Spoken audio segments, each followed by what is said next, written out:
Assalamualaikum warahmatullahi wabarakatuh. Wadia balad ATE official di mana wae ayana. Alhamdulillah wa syukru ala ni'amillah.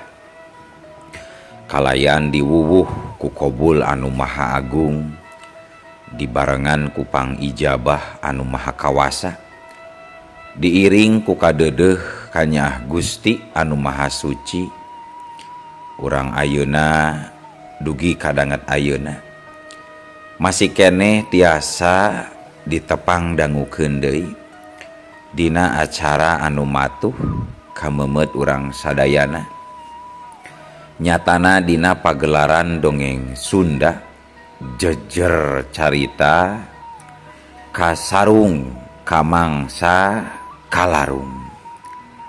Ayeuna bagian anu ka 3 welas nanya pamiarsa. Ieu dongeng mangrupikeun buah karyana Kang Ian Aditya ti Palihan Rancah Ciamis.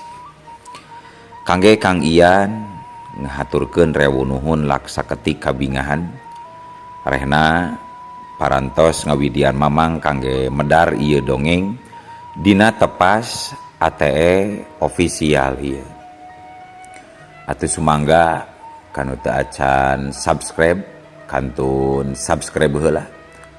Ngarah langkung pogot sareng langkung sumangat deui ka si mamangna dina enggoning medar ieu dongengna. Lainna naon, mamang masok bingah gitunya. Upami maosan komentar-komentar ti para wargi sadayana teh. Atuh ngarah teu nyangkolong tingkana waktos sumangga. Ayeuna mah urang lajengkeun deui dongeng kasarung bagian anu ka 3 welasna. Kumaha salajengna sor cekopina. Betot simbutna pagan heula tali kolorna bisi morosot merezel, morozol, uzel-uzelan di tengah jalan. Tumpak, dung-dung, das.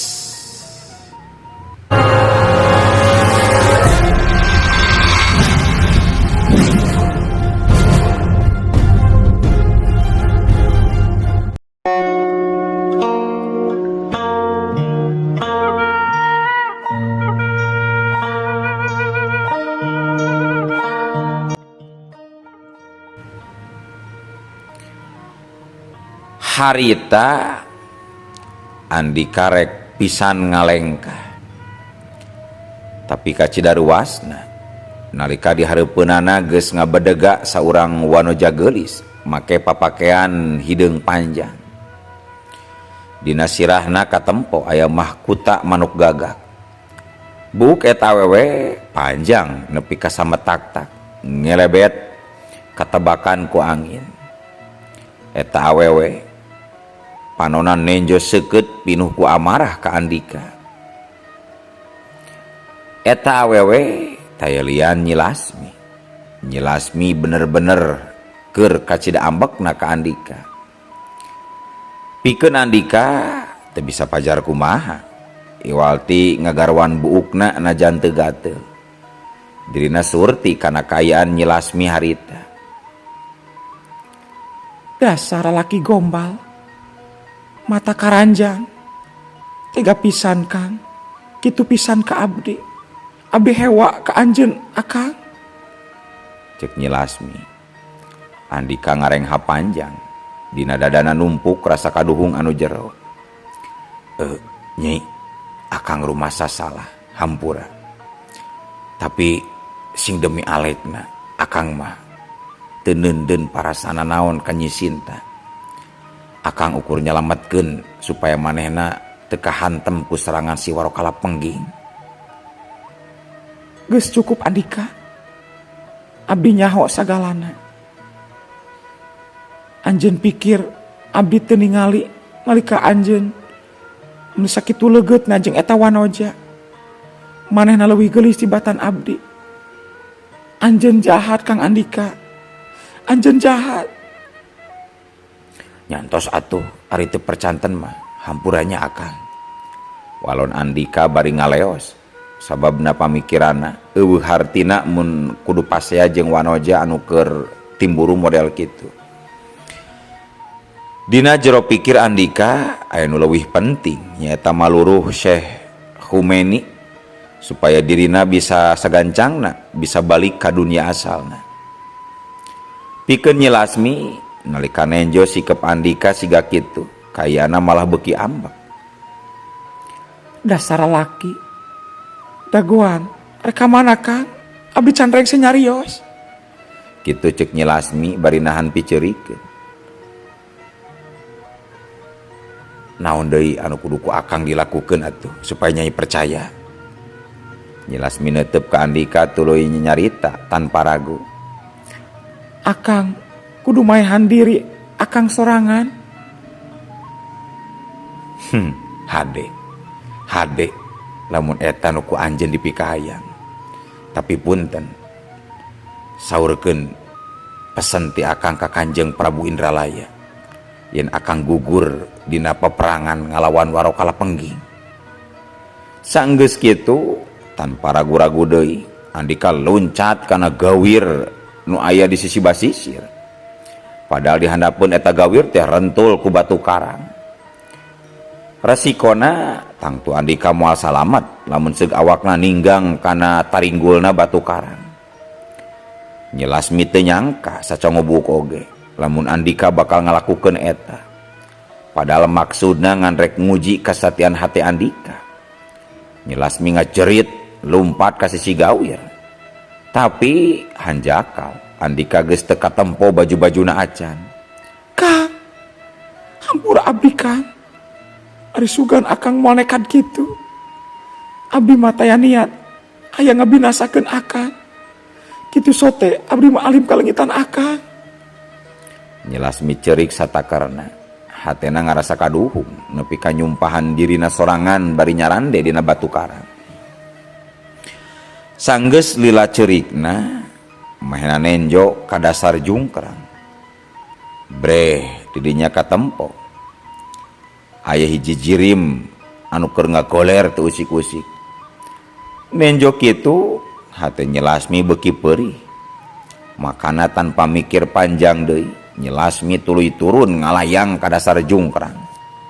Kalayang. Clek. Sanggeus aya di handap bener pisan anu ngagoler teh nyatana Andika. Atuh puguh we harita keneh oge Nyi Lasmi tuluy ngagabrug ka Andika bari nyeung ceurikan. Kang, ulah ninggalkeun abdi Kang. Abdinya apisan ka akang. Cek Nyi Lasmi bangun ka nyerian akar.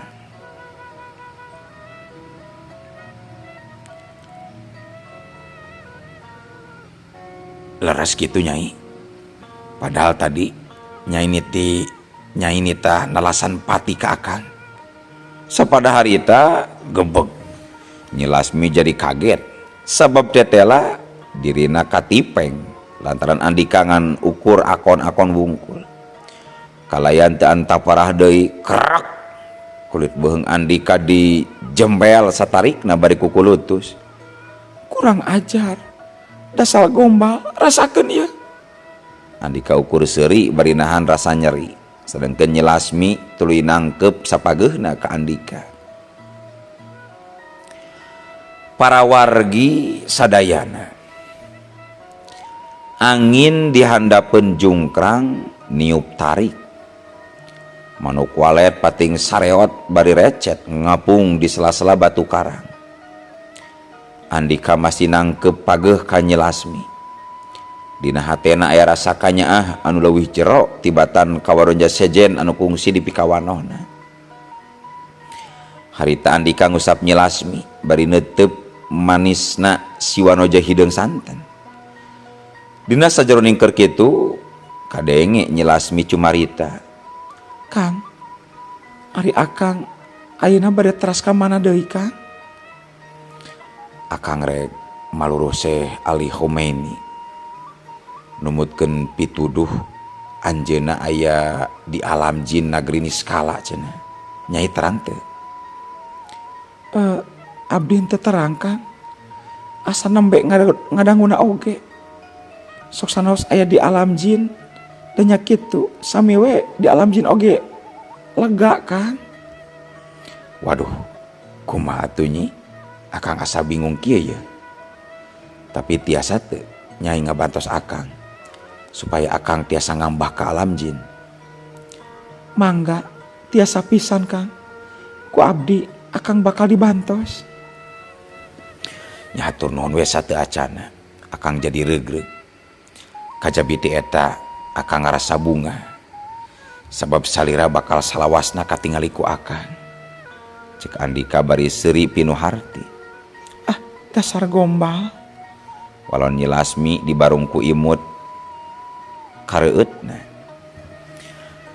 Danget harita sanggeus kayaana normal deui ku ayana bantuan Nyi Lasmi. Akhirna Andika hasil pamaksudanana bisa nembus wates antara alam manusia jeung alam jin. Kalayan ukur sakieu panon kiwari Andika geus aya di dunia anu beda.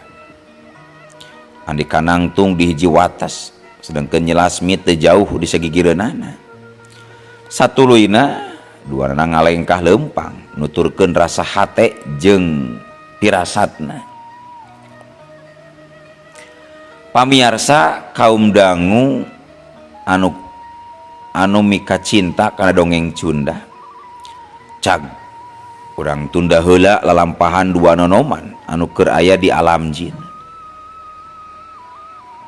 Pikeun sementara urang guar heula ngeunaan saurang lalaki anu keur tumpak singa jaluna anu lumpat ngaliwatan panasna gurun. Eta jalma anu keur numpak singa teh tuluy asup ka hiji gapura tina batu pu alam hideung anu ngarah ka wewengkon gedong megah anu dijieun tina mermer. Tempat eta dikurilingan ku jungkrang-jungkrang jeung ku tegalan hejo anu endah pisan katenjona. Saterusna reg singa teh eureun dihareupeun gedong agreng. Sedengkeun anu tumpakna nyaeta lalaki gagah anu make jubah hejo. Kulitna sawo asak alias kandal. Bukna hideung disisir katukangkeun. Eta anu numpak lain singa kuda pamiarsanya. Eta anu tumpak kuda teh katelahna Ali Mustofa, si panglima istana Tegalan Hejo. Sanggeus nalikeun kudana punten tadi teh sanes singa kudanya. Manehna tuluy asup ka jero istana anu endah pisan. Eta istana tembokna dijieun tina marmer jeung dihias ku lukisan artistik. Ubina hejo ngagencelang. Para pangawal karaton mere jalan ka eta jalma nepina ka hiji rohangan pasamuan.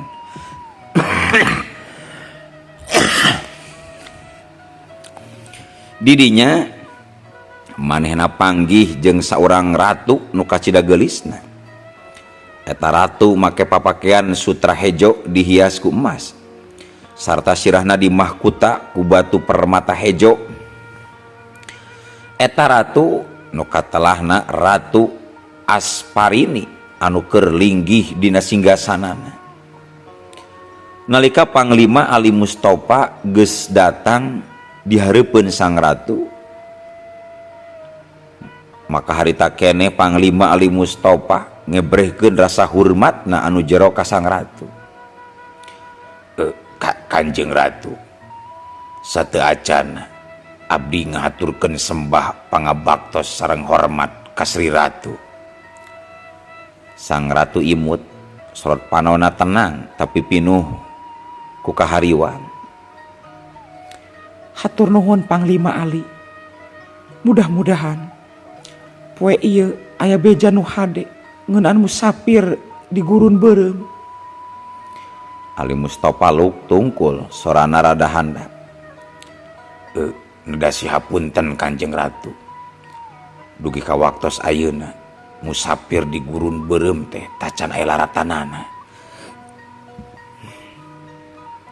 Paryogi kauninga kusadayana Ratu Asparini ngabogaan bapak nyaeta Syekh Ilyas ngan sawatara waktu katukang Syekh Ilyas katarajang panyakit aneh tur langka. Numutkeun beja anu sumebar di kalangan istana, Syekh Ilyas kakeunaan ku teluh ti jin golongan Ifrit anu ngawasaan istana Tagalan Hideung. Puluhan tabib geus dipenta pikeun ngubaran Syekh Ilyas. Tapi hasilna teh hiji oge nu hasil. Hiji-hijina jalan pikeun nyalametkeun Syekh Ilyas nyaeta kudu nepungan saurang musafir sepuh anu bakal ngalanglang gurun pasir beureum kitu numutkeun katerangan ti sabagian jalma nu aya di wilayah istana. Ayeuna urang lajengkeun deui saterasna kadenge Panglima Ali Mustofa nyarita deui. Kanjeng Ratu, upami salira kersa abdi aya kamandang pamugi tiasa dijantenkeun pilihan kangge Gusti Ratu.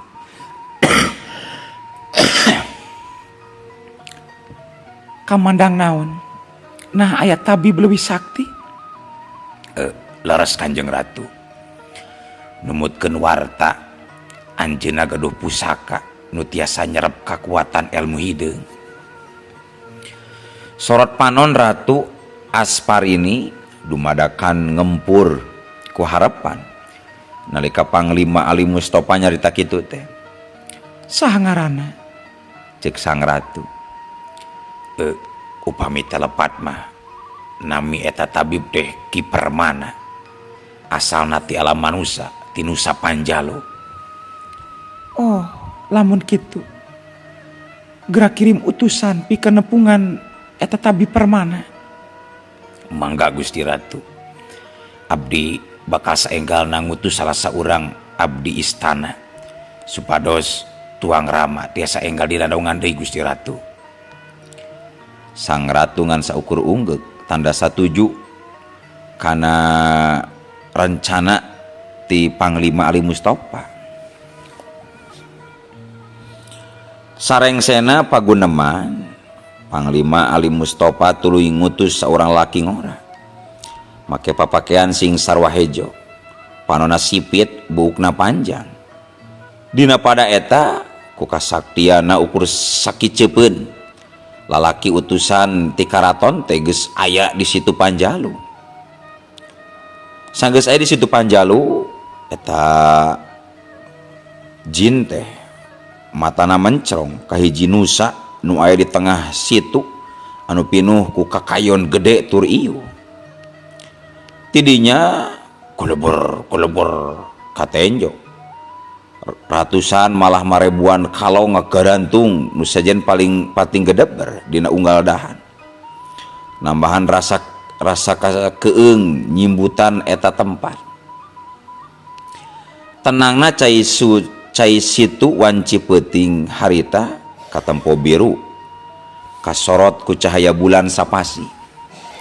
Sedangkan sang utusan laju ngajorelat napak sancang muruk ka jero leuweung Nusa Panjalu. Jorelat celeng tap tap tap tap tap tap. Dina pada eta saurang laki sepuh katenjo keur zikir di jero tajub nu aya di tengah leuweung nusa. Anteng eta laki kolotek keur mujasmedi kanu kawasa khusunaker. Tina bibirna kaluar kalimah-kalimah tahlil tekendat-kendat. Sementara harita sang utusan ti negeri Tagalan Hejo geus aya di hareupeun tajub. Sakadapan mah manehna merhatikeun kayan sabudeureun eta tempat kaasup ka jero tajub. Dina hatena ngagerentas, kabeneran keur aya manusana anu keur diteangan teh.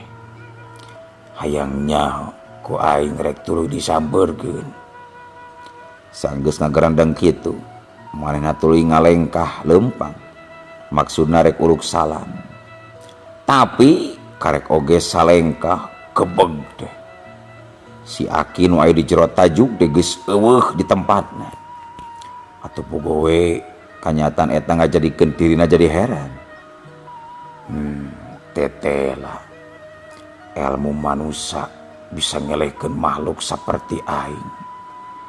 Ari sugan aing wungkul anu bisa ngaleungit teh manusia ge geuning bisa.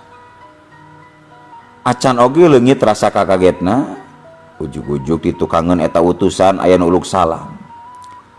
Assalamualaikum gizana.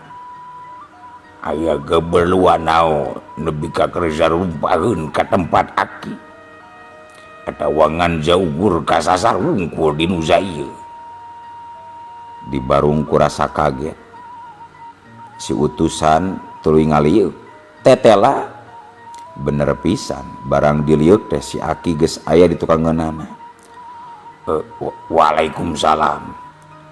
Hapunten Ki, upami kadongkapan abdi ngaganggu kana zikir pangarsa. Si Aki nu taya lian Ki Permana panonna neuteup jero. Kawas kita anana nembus hahalang anu nutupan pamuda eta. Budak ngora hambura lamun agi salah. Nah bener anjin lain ti golongan bangsa manusia. Eta utusan ruas tapi gancang nyumputkeun rasa kakagetna. Leres kula mah lain manusia tapi bangsa jin. Utusan ti istana Tegalan Hejo. Naza ngaran anjeun jeung naon tujuan anjeun? Wasta kula Rangga. Kula diutus pikeun nyuhunkeun pitulung ka pangarsa. Aki Permana semu heran. Biasa nama manusia anu neangan jin pikeun menda dulu. Tapi geuning ayeuna mah tibalik. Rangga nasa anu geus ngutus anjeun? Kanjeng Ratu Asparani, anjeunna nyuhunkeun pitulung supaya Aki tiasa nyageurkeun deui Ramana. Ramana ayeuna nuju teu Damang Wales, alatan diteluh ku Raja Iprit. Aki Permana sakadapan malang ngawulang, teu lila tuluy nyarita deui. Ade, ku agi rek diusahakeun mugi Gusti ngabulkeun. Tapi ieu teh aya syaratna. Aya syarat? Nya naon syaratna Ki? Dagoan di gurun pasir beureum. Engke dina malam ka-15 didinya bakal aya musafir sepuh bari papakeana geus kucel mawa iteuk jeung gembolan. Gebeg. Rangga utusan ti Tegalan Hejo kacida kagetna. Sabab eta musafir teh nu salila ieu dianti-anti ku Sri Ratu. Saterusna nalika dirina rek nanya deui, nyatana Aki Permana geus eueuh di hareupeunana. Edan. Nah ka mana ari si Aki? Sanggeus kitu mah Rangga laju ngacorelat balik ka istana Lembah Hejo. Gancangna carita sanggeus meunang laporan kitu ti Rangga, Ratu Asparini marentahkeun supaya Rangga sorangan anu nungguan aki-aki sepuh di gurun pasir beureum. Singkatna carita, dina malam ka-15 angin ngagelebug cukup tarik. Pasir nu aya di gurun beureum kabawa ngapung, sedangkan cahaya bulan ukur samar-samar. Sementara si Rangga nungguan di hadapan hiji tangkal gede bari numpak kudana. Telila wus sagelombang angin luar biasa ngalang-lang gurun kalayan gancang. Sementara si Rangga Nenjo enu aneh di jero pusaran angin eta. Tanpa ragu si Rangga laju ngabelesat jeung kuda-kudana muru kana puseran angin anu keur muter. Wus blas. Ukur sakadapan si Rangga geus bisa nyanghareupan eta pusaran angin. Saterusna sanggeus pusaran angin eureun, si Rangga nempo hiji hal anu ngajadikeun dirina kaget luar biasa. Ya Gusti, naon ieu sajatina anu kajantenan? Rangga kacida kagetna, nenjo kanyataan kitu. Panonna neuteup teu ngicep-ngicep kana jirim aki-aki kolot anu aya di balik pusaran angin eta. Manehna teu nyangka yen aki musafir eta teh teteh laki permana anu kungsi ditepungan ku dirina di Nusa Situ Panjalu 15 poe ka tukang. Kalawan rada ragu si Rangga nyarita, punten upami kula lepat naleres pangersa teh Ki Permana nu kantos tepang di Panjalu teh. Hidup ndeuzalah nya agi bizaan jalmana. Walau si aki kalayan tenang. Saya aduh kula nyunkeun dihapunten upami salami ieu tingkah paripola kula kirang merenaki. Kitu ceuk si Rangga bari dongko tanda ngahormat kalayan neruskeun cumaritana. Ki sakumaha nu kantos dicarioskeun pangarsa aki dipundut dongkap ka istana Tegalan Hejo kangge ngubaran Syekh Ilyas. Ade nya langgung ganjang langgung zae ceki Permana. Sanggeus kitu mah duanana langsung miang ka istana Tegalan Hejo. Di jero pangreurehanana Syekh Ilyas salirana panas nyongkab luar biasa, napasna berat sarta tina pori-pori kulitna keluar loba pisan hileud anu teureun-eureun. Setiap hileud nu kaluar Syekh Ilyas ngacerit lantaran nyeri anu pohara. Sementara Ki Permana diuksila bari gegerenyeman ngadua maca kalimah-kalimah ilahi. Teu kanyahoan ti mana asalna, ujug-ujug seret dina leungeun Ki Permana geus nyekel keris gagang inten anu ngaluarkeun cahaya bodas kaperakan nepi ka nyilaukeun panon jalma-jalma anu aya di sabudeureunana.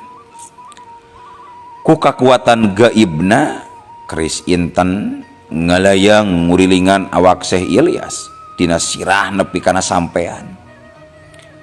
Teu lila tina jero awak Syekh Ilyas keluar cahaya hideung dibarengan ku sora jeritan. Blar lelah. Menang sawatara waktu kayaan di rohangan kamar Syekh Ilyas jadi jempe tapi tegang. Saterusna sanggeus cahaya hideung sirna sarta Syekh Ilyas ngerasa awakna cager deui seperti asalna. Keris inten balik deui kana cekelan Ki Permana, satuluna disimpan deui kana gembolanana. Ratu Asparini Panglima Ali Mustofa kasup si Rangga kacida helokna nalika nyakseni kasaktian Ki Permana. Aki kula ngaturkeun rewu-rewu nuhun ku ayeuna bantosan ti salira. Upami aki hoyong naon anu kedah ku abdi dipasihkeun minangka tanda syukur. Ki Permana seuri lir nyimpen harti tuluy ngawalon. Kanjeng Ratu, aki mah ngan ukur boga hiji pamundut. Mangga kantun carioskeun Ki. Aki hayang pangmaluruhkeun saurang jajaka di alam manusia. Ciri-cirina make baju biru sarta dina tak-takna aya manuk gagak. Omat lamun eta jajaka geus kapanggih bejakeun ka manehna. Yen agi kitu nungguan di puncrut gunung Batu Bodas. Nyi Ratu kaget. Aki nakula sorangan anu kedah maluruh eta jajaka. Sangaran teh jajaka teh Ki? Leres. Salira anu gedah milarianana. Sabab lamun teu rama Nyi Ratu bakal gering deui. Sarda agi moal bisa nulungan deui. Eta jajaka nu kadelana Andika. Cacap Ki Permana nyarita kitu. No atuh. Ari ujug-ujug waktosna kabujeng seep wadia balad ATE official. Keun atunya ya dongeng teh urang cekapkeun we dugi ka dieu. Insyaallah enjing pageto baris dilajengkeun deui. Atuh ku kitu ku kieuna mamang saja amit mungkur amit mundur ti payuneun para wargi sadayana. Hayu Assalamualaikum warahmatullahi wabarakatuh.